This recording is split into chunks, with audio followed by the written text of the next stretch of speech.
Hello and welcome to another installment of As It Is It with me, Alicia.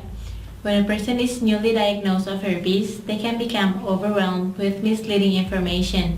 Today's video aims to provide you with an overview of the herpes virus, the risk, the treatment options, and preventative measure you can take to ensure that people living with herpes can still have a healthy and fulfilling love life.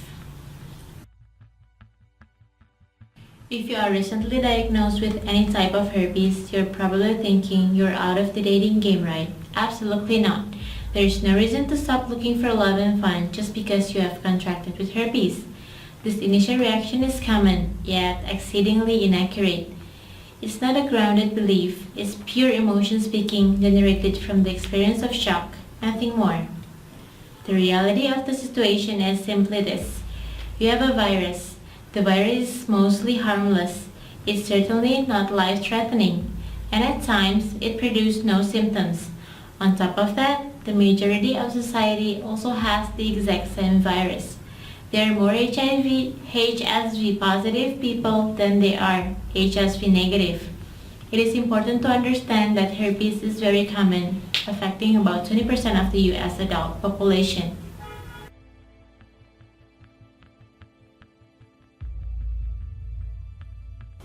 The first date after genital herpes diagnosis may seem a little strange. However, if you hope to be sexually intimate with your date at some point, you may feel like you're keeping a secret.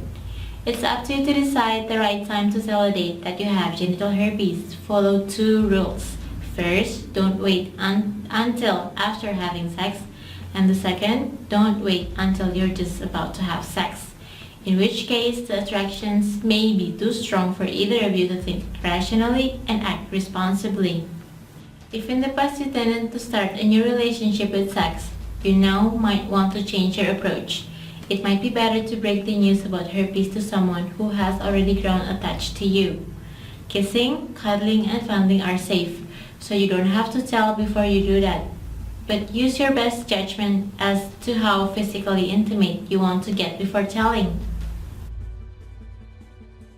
You can still have a fulfilling sex life if you have genital herpes, even though it may be more complicated than it was before your diagnosis. Naturally, you'd want to be careful on how and when you do it. When you have sores on your genitals, or when you feel a herpes outbreak is coming on, avoid vaginal sex, anal sex, and receiving oral sex. Between outbreaks, it's okay to have sex as long as your partner understands and accepts the risk. He or she can be infected even when you don't have symptoms or sores. To help prevent infecting your partner, always use a latex condom for vaginal sex, anal sex, and receiving fellatio. Condoms are not guaranteed to prevent infection, but research has shown that they provide some protection.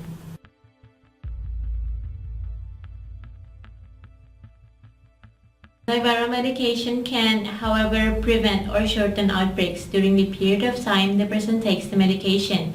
In addition, daily use of antiviral medication for herpes can reduce the likelihood of transmission to partner. Unfortunately, these treatments have their side effects and inevitably costly. Daily antiviral medication isn't the only option or necessarily the best one for you. Holistic homeopathic treatments are available, and they do not carry the same side effects and economical costs associated with taking antiviral medication on a daily basis. So why is someone's love life over again? It's not. Case closed.